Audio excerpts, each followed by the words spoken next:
we possibly catch up on the whole week's worth of politics? I don't think so.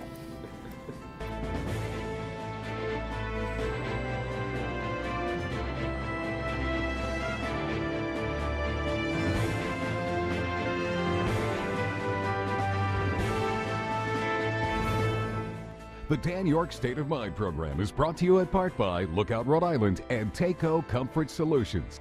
Welcome aboard. It's great to have you. On Fridays, we're able to just kind of go and try to catch up on the week or big issues.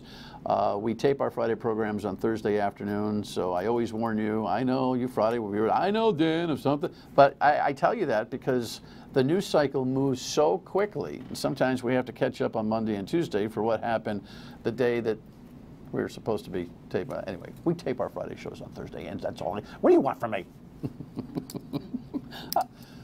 Elections just kind of, knock you down. Anyway, we've got a bright mind from Providence College who teaches political science, government, and how about this? This semester's class is political ideologies.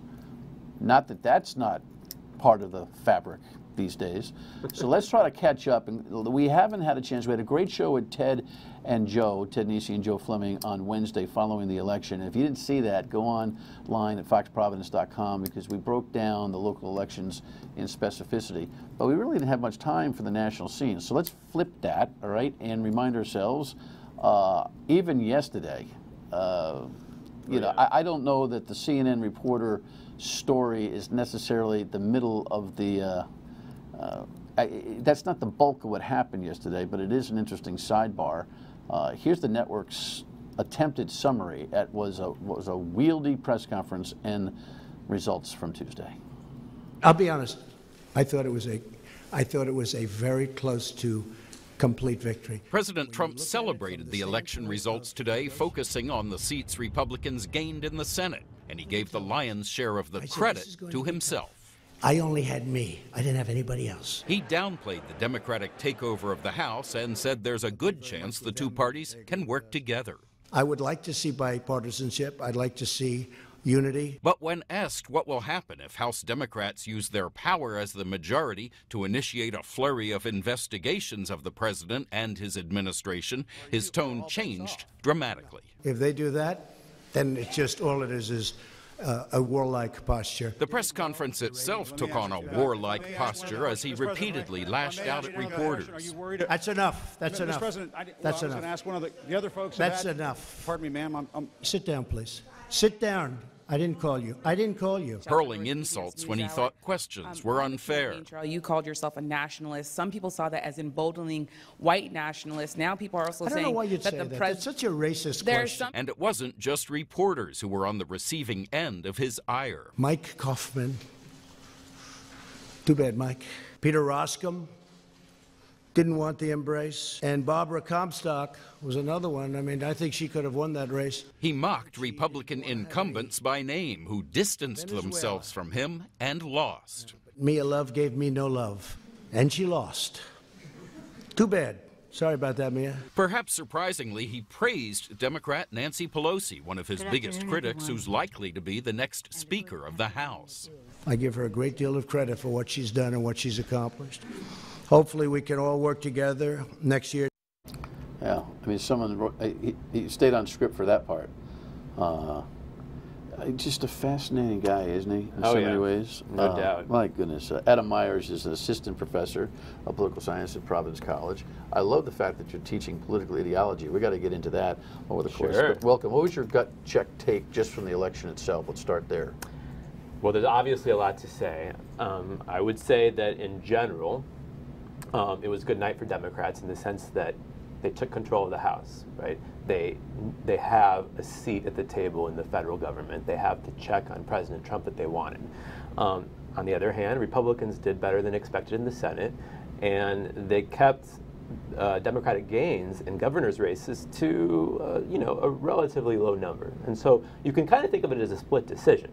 On the other hand, given how much the deck was stacked against Democrats in the House races to begin with, given the effects of gerrymandering and so forth, the fact that they were able to take control of that chamber is impressive in and of itself. And actually, when you take a look at the Senate, by the way, do we have this? Do we have the numbers? Well, there we go. It's like 51-46 at the latest count, and these are tight. That's a tight edge. But of course, on the House side, it's going to be a lot more blue than it is red at this point. Yeah, so it looks like the Republicans are going to pick up 3 or 4 seats depending on the outcome of the race in Arizona in the Senate, right? So they will have 54 or 55 senators in the Senate, and Democrats are going to probably wind up with a 33 or a 34 seat gain in the House. Right. So it does create a little bit of a stalemate setup. It does. Who knows? But the Senate, when I look at the map of the Senate elections, it was kind of like the right setup for the Republicans. I'm not sure that in 2 years that doesn't flip, just based on the nature of the individual races that are coming up on rotation. There's no doubt that that's true. This map was an absolutely terrible map for Democrats to compete in terms of the Senate races. It was the worst map for them since the advent of Senate elections in the early 20th century, simply because they were defending 26 seats, 10 of them in states that Trump won. Right, as opposed to the Republicans, I believe, defending 9 seats, only 1 of them in states that Clinton won. So I think Democrats knew from the get-go that the chances that they would take control of the Senate were pretty small. That said, that there was a sense, I would say in August or September, that given Trump's low approval ratings and the national political environment, that it was possible. And I would say by like a week or 2 before Election Day, we had pretty much all decided that it wasn't. And Republicans did even better than we expected, in the sense that they won the race in Florida apparently, which few people expected, and it looks like they may well win the race in Arizona too. I think people expected them to take the Senate and seats. And the president was really hot over the idea that he won in Georgia, and he sees this as beating Oprah, right? As opposed to the candidates themselves. And right. It's something. He also sees the Senate as both a useful asset when it comes to the Supreme Court, because that's the constitutional built-in nature, and as a weapon. Let's talk about the Supreme Court. Wouldn't you know it? Again, we tape Thursday. Ruth Bader Ginsburg goes down with a couple of broken ribs this morning, and you think, oh my goodness, what is going on here? She's doing the old, I'm fine, I'll be back. I mean, that woman is built of steel, by the way. She is. And she thinks she's got a few more years. So hopefully there's no puncture. I don't think there is, and she's going to be back at it. But the relief for Trump and the Republicans has been what they want to accomplish with the Supreme Court, and so they're lined up to do that if the moment strikes. Absolutely. In terms, as far as the federal judiciary is concerned, the Senate is the whole ballgame, because the House has no role in confirming the president's judicial appointees. And so, the hope that Democrats, I think, had, quite frankly, was that they could maybe take control of the Senate and then block any Trump appointment to the Supreme Court should a vacancy emerge all the way until 2021, kind of in a manner similar to what Republicans did with Obama, except over the course of many more years. Obviously now the Republicans are going to be controlling the Senate for the next 2 years. It won't be possible for Democrats to do that, right? We got rid of filibusters for judicial appointees. So if a vacancy opens up on the Supreme Court, Trump will be able to fill it, and if it's a vacancy that opens up on account of, something happening to Ruth Bader Ginsburg or any of the other liberal members of the Supreme Court, then the Supreme Court will become even more conservative than it currently is. Yet he also talked about the Senate as a weapon. The questions, I think, rightly came about what his expectations were for Congress, putting the thumb down, doing a lot of hearings, if not, taking off on the work of the Mueller investigation, which we'll talk about in the next segment. But he more or less just said, hey, you know what? They come at me with investigations. I got the Senate. I'll investigate them, and we come to a grinding halt. I thought that was unprecedented, extraordinary, and completely irresponsible. And to be honest, I really don't know what he means by that. I mean, so what? If the House Democrats investigate him, then he's going to have the Senate Republicans investigate the House Democrats. I don't know of an example of that in American history where one chamber investigates the other. That would be quite unprecedented. Or if the Republican leadership does his bidding there. I'm sure he says so many things that it kind of, right? I mean, what are they going to do? Fabricate the need for investigations of what kind? You got me there. I have absolutely no idea. Well, it shows that he's got a very limited constitutional acumen, seems to me. Well, I think that's pretty clear. I think you know, there were stories in 2016 or 2017 about one of his top advisors at the time. I think his name was Sam Nunberg, having to explain basic aspects of the Constitution to him. So that's not surprising to me. But listen, separate and apart from what the Senate can and cannot do, what is clear is that Trump can use the media to go after the Democrats in the House should they start investigating him. And I think that's what he would do. You know, and he certainly started in with the media yesterday. We'll come back. We'll talk about that a little bit, and whether this little act that the president has is starting to spread like a disease. Stay with us.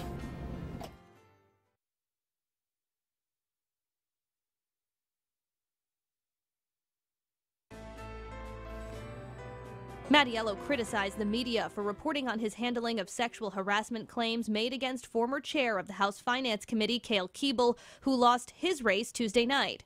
You folks just don't know the facts. Shortly after this remark, we asked Mattiello for a live interview. Our cameras still rolling. This was his response. Where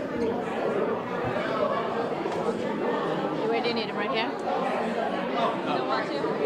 I'm going to have a new policy going forward. News media outlets that treat me fairly and are objective, I'm going to converse more with. And when I feel otherwise, and obviously you disagree with me, but...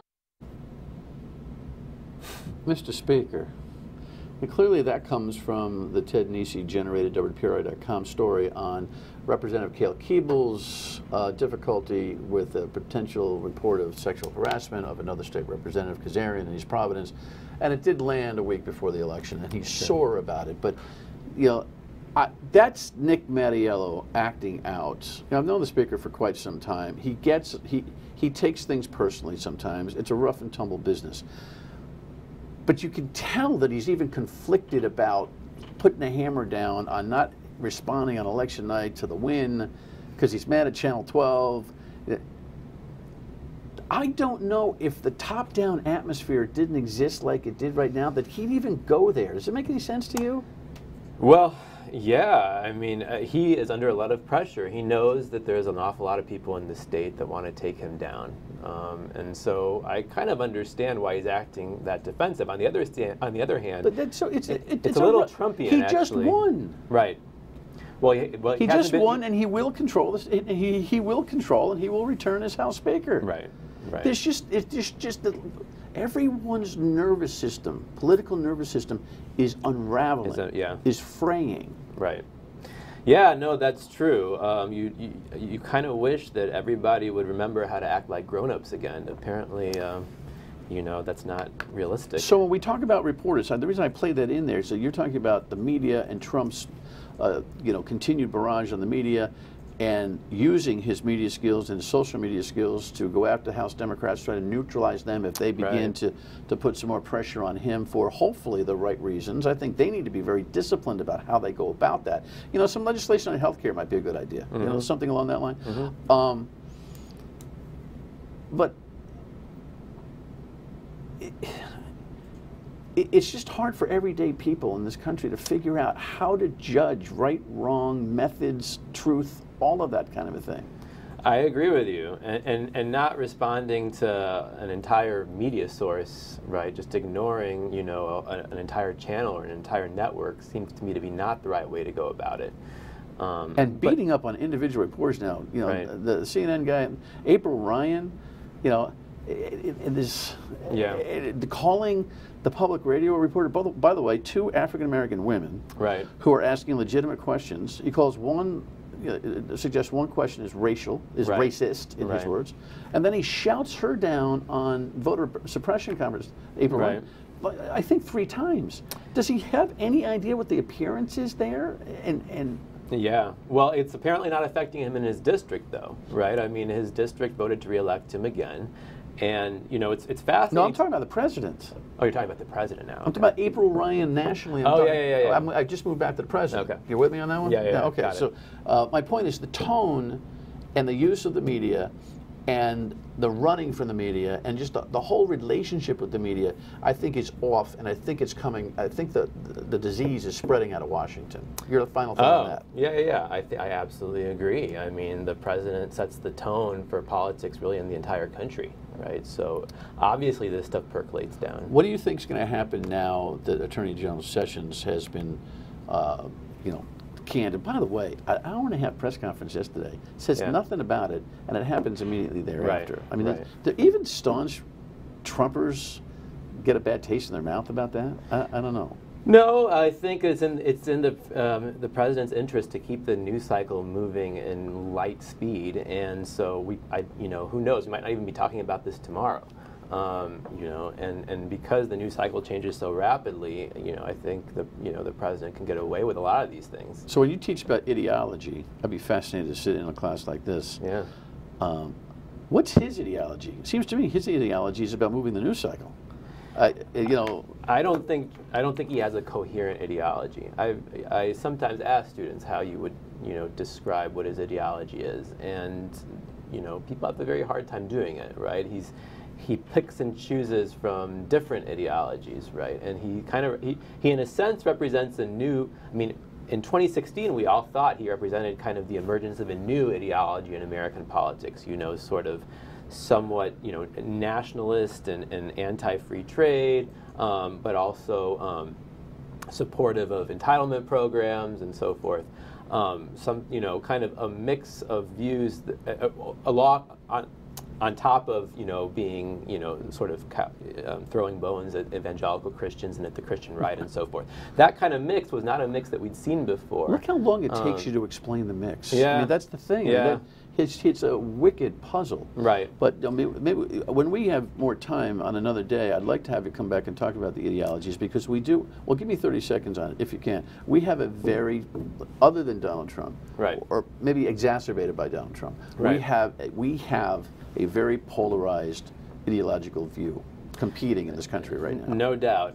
And that's what all the studies show, that Americans are becoming more ideological, or at least more ideologically consistent, in the sense that, like, these days, if you're pro-life, you're probably going to be in favor of tax cuts for the rich. If you're pro-choice, you're probably going to be against tax cuts for the rich. Those two things have nothing to do with each other, but they've been kind of stitched together into these 21st century political ideologies in the U.S. in ways that are very strange. And obviously the parties are largely responsible for that. And there's a rigidity that has developed, isn't there?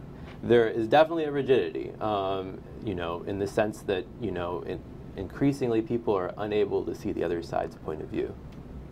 Is the country still mostly in the middle trying to see the other side's point of view, or is have the polar opposites infringed on the middle to the point where everybody's rigid about something? So I would say it's very interesting. If you ask people questions about policy and don't give any sort of partisan cues, what you find is that there are an awful lot of Americans in the middle.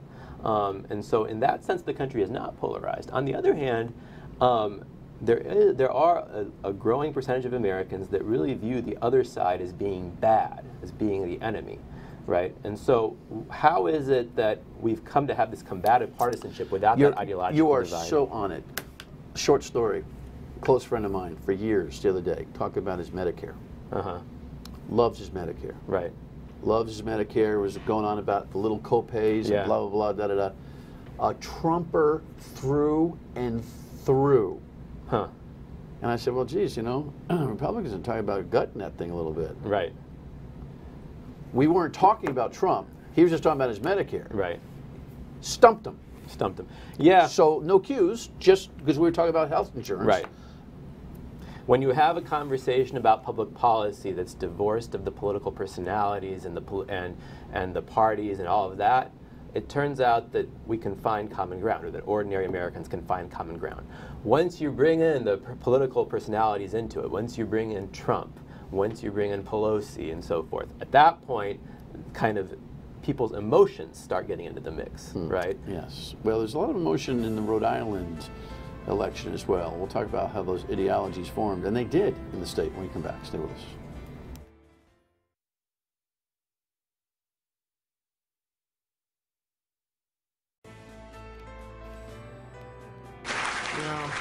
I want all of you and all of Rhode Island to know, to rest assured, that I will continue to work my ass off every day for the residents of Cranston.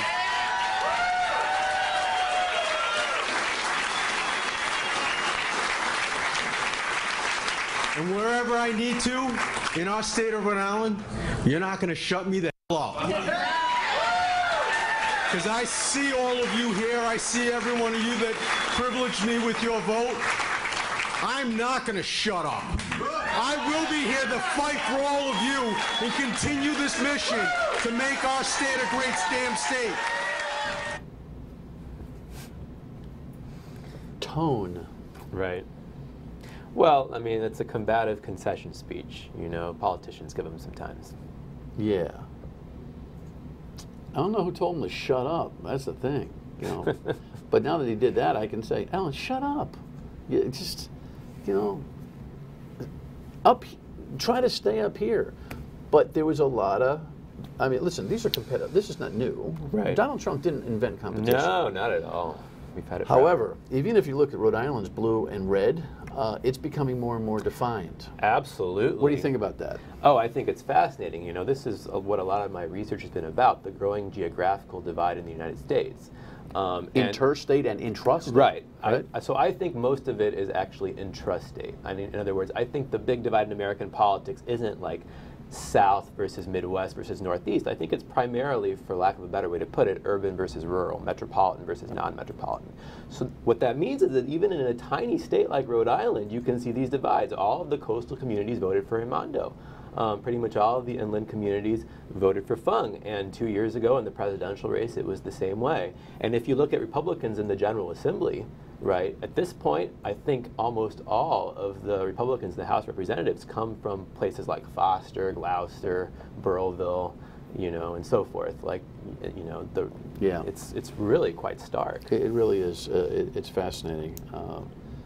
I hear it on the phone lines. Yeah. You know, the phone lines are not on the radio. They're not necessarily representative of the greater population. No. But I only have 20 seconds or so. But I'll tell you, the blue wave did affect this race.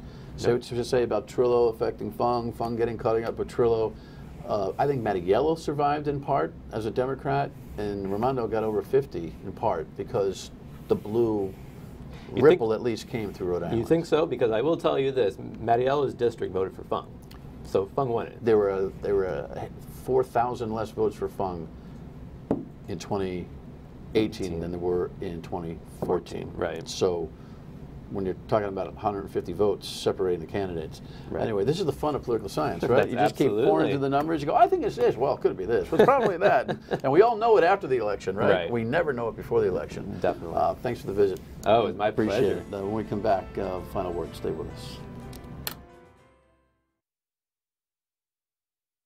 You know, it kind of dawns on me that these days being a political scientist is, and I've always said political science is more of a craft than it is an actual science, but there's a lot of data research that goes into the foundation of the opinions and the subjectivity that teachers bring to the table. But it is wholly more complicated than it used to be. Used to be it was pretty much textbook. Now you got to throw out the textbook, which is maybe okay. We'll have a great weekend. Thank you to our veterans. We'll have a repeat program on Monday, be back with a new show on Tuesday. Good night.